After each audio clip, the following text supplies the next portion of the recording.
अब छात्रों के भविष्य की बात कर लेते हैं। बचपन की बेफिक्री वाली उम्र में बच्चों पर उम्मीदों का बोझ डाला जा रहा है। कोई अपने बच्चे को बड़ा अफसर बनाना चाहता है, कोई डॉक्टर तो कोई इंजीनियर। लेकिन केंद्रीय शिक्षा मंत्रालय के एक फैसले ने अभिभावकों की नींद उड़ा दी है। कोचिंग सेंटर से लेकर तमाम लोगों के लिए एक नई गाइडलाइन आ गई है। दिल्ली, राजस्थान, उत्तर प्रदेश समेत देश के अलग अलग हिस्सों में कहीं खुशी कहीं गम है। क्या केंद्र सरकार ने प्राइवेट कोचिंग सेंटर की मनमानी पर लगाम कसने की तैयारी कर ली है?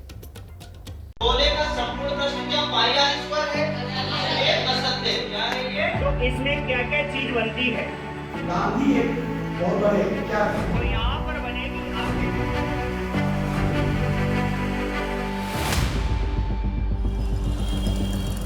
1857 की क्रांति में महत्वपूर्ण योगदान देने वाला यूपी का शहर मेरठ अब एजुकेशन हब बन चुका है। मेरठ के नितिन शुक्ला से मिलिए।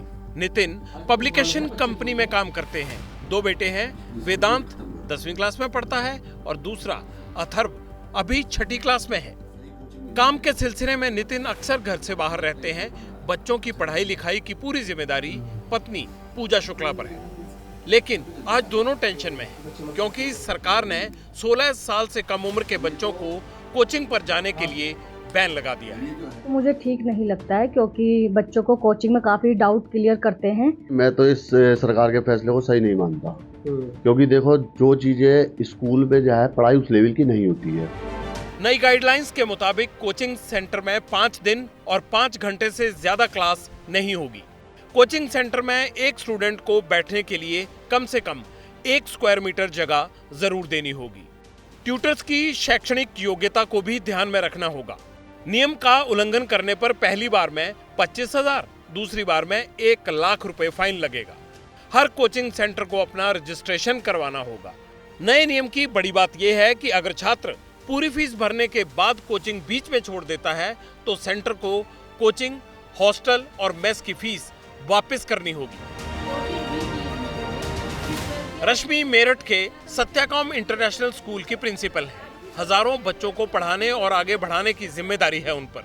सरकार ने कोचिंग बंद की, क्या स्कूलों को इसका फायदा मिलेगा? सर, ये तो एक तरह से स्कूल के लिए खुशखबरी है। आके पढ़ेंगे और अपनी अटेंडेंस भी पूरी करेंगे, जो कि वो करते नहीं थे। मेरठ से करीब 800 किलोमीटर दूर मध्य प्रदेश की राजधानी भोपाल चलते हैं। डीए कोचिंग की क्लास बच्चों से खचाखच भरी है। बच्चे बेशक जमीन पर बैठे हैं, लेकिन सपना आसमान में उड़ने का देखा है। यहाँ भी आजकल चर्चा पढ़ाई से ज्यादा केंद्र सरकार की नई गाइडलाइंस को लेकर हो रही है। वहाँ पर सुविधाएं भी नहीं है, कमरों के अंदर ना तो पर्याप्त रोशनी है, लाइट नहीं है, और वहाँ पर जो है बच्चों को बड़ी संख्या में रखा जा रहा है। पारिवारिक दबाव के कारण और कोचिंग संस्थानों के दबाव के कारण मानसिक दबाव में भी आ जाते हैं, और कहीं ना कहीं इसका असर उनके शारीरिक स्थिति पर भी पड़ता है। कोटा का नाम तो आपने सुना ही होगा। दिल्ली से करीब 500 किलोमीटर दूर राजस्थान का सबसे बड़ा एजुकेशन हब है।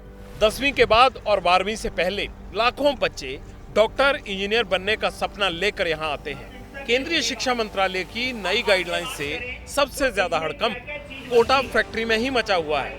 दावा है कि कोटा में क्लास 6ठी से लेकर क्लास 10वीं तक के बच्चों का डमी एडमिशन भी होता है।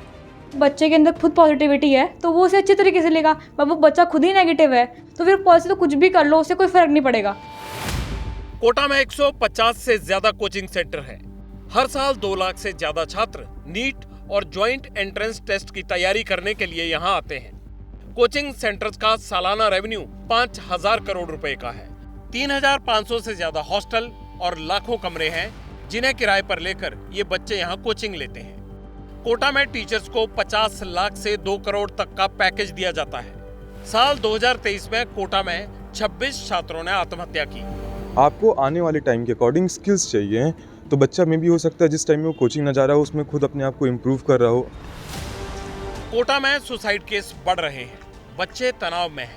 कम उम्र में पढ़ाई का ज्यादा बोझ वो झेल नहीं पा रहे। माता पिता जैसे तैसे करके फीस भरते हैं। सरकार बच्चों के हित में सोच रही है, लेकिन सवाल है उन कोचिंग संस्थानों का क्या होगा जिन्होंने लाखों करोड़ों रुपए खर्च कर ये धंधा जमाया है। देश में करीब 7,000 कोचिंग सेंटर हैं। एक रिसर्च के मुताबिक कोचिंग सेंटर की नेटवर्थ 58,000 करोड़ रुपए सालाना से ज्यादा है। साल 2028 तक इसके 1,33,000 करोड़ से ज्यादा होने का अनुमान जताया जा रहा है। कंपटीशन का दौर है। माँ बाप चाहते हैं उनका बच्चा हर परीक्षा में टॉप कर जाए। बच्चों को पढ़ाने के लिए अभिभावक जमीन तक बेच देते हैं, बैंक से कर्ज तक उठाते हैं, लेकिन नाजुक कंधों पर सपनों का बोझ लादकर बच्चों को कोटा भेजा जाता है। पेरेंट्स के सपनों को कोचिंग सेंटर कैश कर रहे हैं।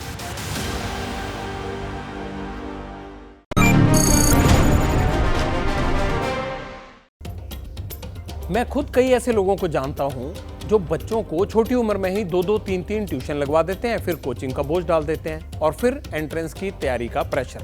बच्चा करे क्या, कितना सही। कल की ही खबर है, IIT कानपुर में पढ़ने वाली स्टूडेंट ने सुसाइड कर लिया। और कोटा की खबरें तो हम आपको पहले दिखाते ही रहते हैं, लगातार दिखाई हैं। 26 बच्चों ने सुसाइड किया था, तो एक हमने बड़ी खबर की थी।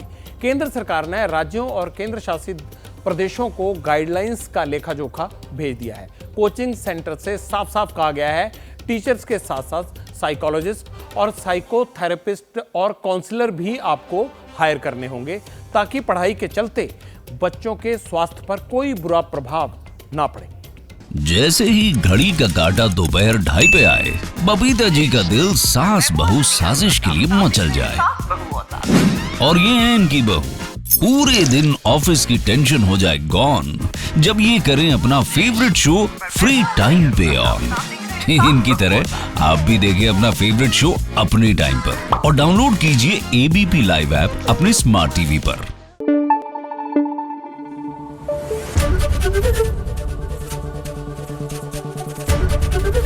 ABP न्यूज आपको रखे आगे।